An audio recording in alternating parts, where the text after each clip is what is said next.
everybody. My name is Michael Watson, expert financial advisor with Northwestern Mutual and proud owner of Watson Wealth Planning, and also proud financial advisor of Happy Mommy, Happy Me. My mission in life is to create financial independence through expert guidance and accountability. I want to change the narrative around wealth accumulation and help 1,000 families achieve a seven-figure net worth and generational wealth. Today, I'm here to talk to you guys about mental health and money. I'm going to share my screen with you guys.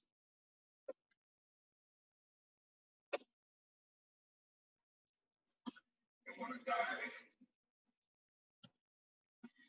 in. Mental health and money are connected. Poor mental health means managing money is harder, which leads to worrying about money makes mental health worse, which leads to poor mental health means managing money is harder, which leads to worrying about money makes my mental health worse. It's a constant, never-ending cycle.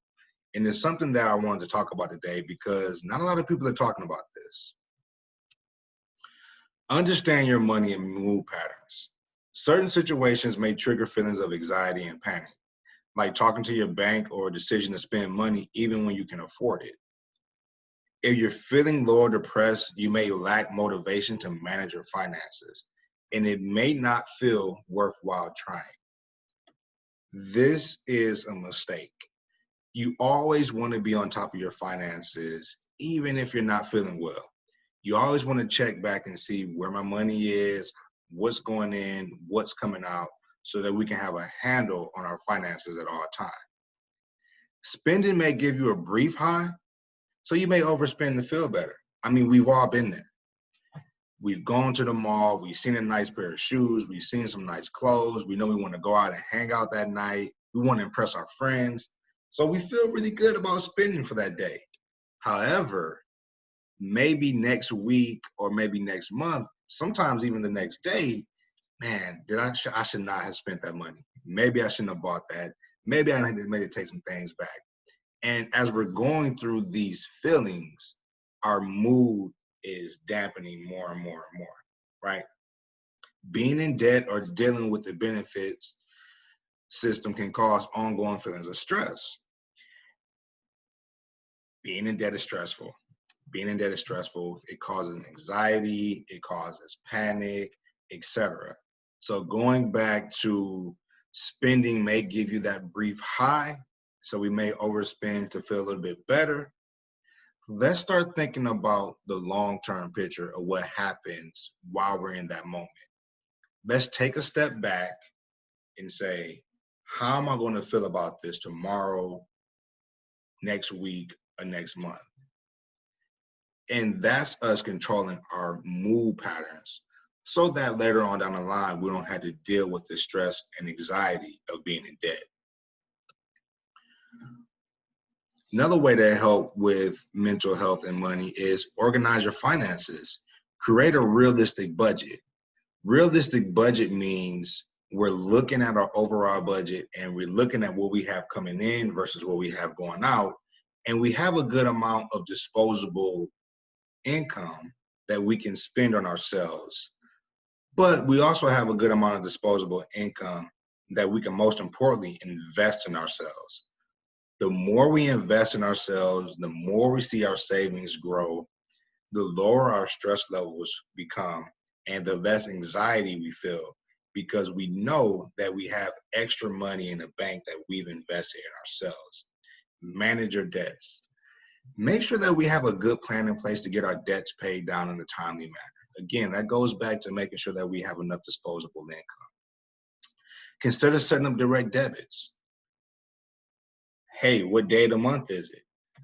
Oh, I got to pay the power bill. Or what day of the month is it? I have to pay the daycare bill.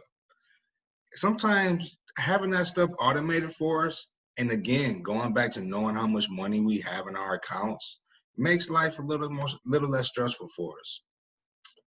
Limit yourself to weekly shopping, and when you are shopping weekly, let's try to use cash. We live in a world of plastic now. Living in a world of plastic, we don't always have an awareness of where our money is, how much we have in the bank. We're just swiping away. So we have cash on us at all times. If we set ourselves a limit of say $200 to $300 a week that we're going to spend on ourselves for shopping, groceries, etc., we know once we spent that cash, then we're done. Everything else is being invested into ourselves again. Put money inside in separate sub accounts that we don't see every single day. Sometimes if we put money away and we forget about it, then we'll see that money continue to grow. The more we see that money continue to grow, the lower our stress will be. Check your bank balance regularly. Having awareness of your money is one of the most important things that you can do in life, especially when it comes to our mental health.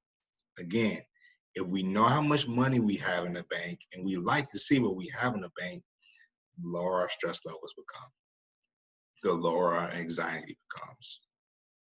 Share your worries. Don't be afraid to speak to somebody about how you feel about your money. Don't be afraid to reach out to a trusted friend or a family member. Don't be afraid to speak with a support worker or a health professional about your money struggles or your money woes, peer support, friends, family. Again, we don't have to keep these things a secret. Let's get them out there in the open so that we can release them off of our heads, off of our hearts, off of our bodies, so that other people can share and sympathize with us and empathize with us, more importantly, so that we can feel a lot better about our current situation. And who knows, maybe they've gone through this before. Maybe they have been through this struggle, they've made their way out of it, and they could be happy to give you advice. Find a professional money manager for advice and support.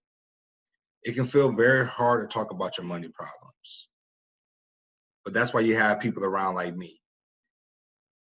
I talk about money all day, every single day. I help people create budgets.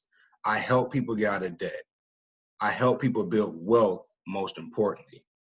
So I can guarantee you, if you're speaking with the right financial professional, that person can guide you out of the stress and anxiety that you feel about money and help that road forward become a lot clearer, a lot easier, a lot more manageable, and help you be happy. So again, money and mental health are connected. Poor mental health means managing money is harder. Worrying about money makes mental health worse. And the cycle just goes on and on and on.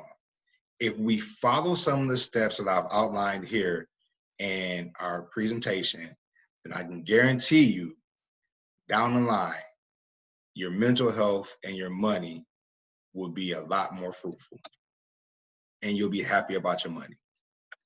Once again, I'm Michael Watson, expert financial advisor with Northwestern Mutual, proud owner of Watson Wealth Planning, and proud financial advisor of Happy Mommy, Happy Minnie. Hope you guys enjoyed my presentation today on money and mental health. And you guys have a great day.